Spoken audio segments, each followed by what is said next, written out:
Antônio Carlos Jobim was a Brazilian composer, pianist, guitarist, songwriter, arranger, and singer.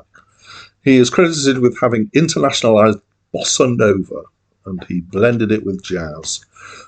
He was musically active from 1945, but his first studio album came out in 1963, and in 1994, he died. Hi, my name's Dan.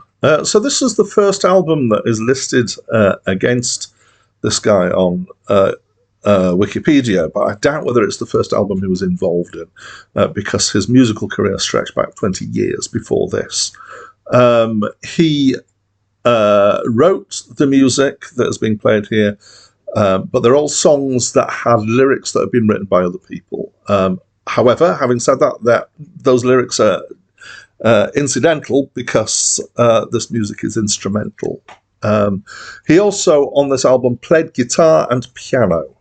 So I would describe this as a lot of people have, as bossa nova, which in a broader sense I would describe as being easy listening. Now, I'm not really sure entirely exactly what that means, but when I was growing up in the 70s, easy listening was something that was music that was classified as easy listening was the music that we didn't like, because that's what grown-ups listen to, and we listen to rock and things like that.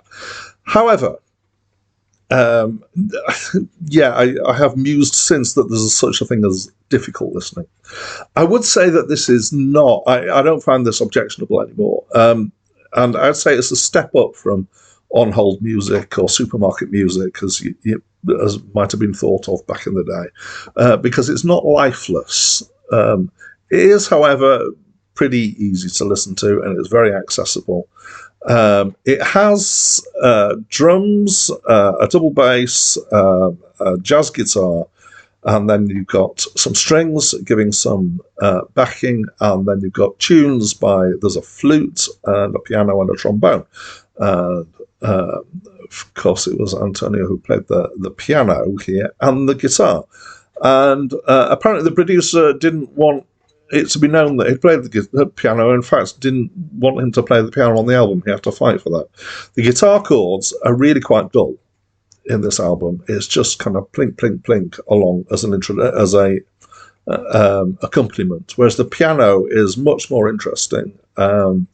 It's quite jazz done, and it's got a lot of life to it. There's the trombone, which does some of the tunes, which is also really nice. But my favourite out of these three with the tune is the flute, because the flute has a really nice tone and is very nicely played. So all the tune stuff is really nice. The drums, I have to say, is quite simplistic in that it's bossa nova drums. It's mostly a hi-hat and a click on a snare, I think, and it's pretty much the same all the way through every track. The double bass is there, but I didn't really kind of clock it. In terms of the tunes, I knew one of the tunes, which is the Girl from Ipanema, which is the first track on the album. Apparently, this is the second most recorded tune in the world, and I can believe that. I've heard quite a few different versions of it. So the rest of it kind of passed me by. It was okay. It was pleasant enough. But the thing that got a bit wearing after a while was this relentless bossa nova rhythm.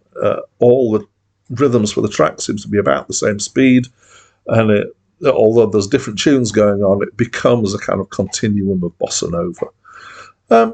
It's all right. Yeah, I mildly enjoyed it. I wouldn't go and seek it out. I'd be interested to know what you think. You might think this is the best album ever in the world. If that's the case, I'd love to know why. Let me know in the comments down below. That's it from me for now.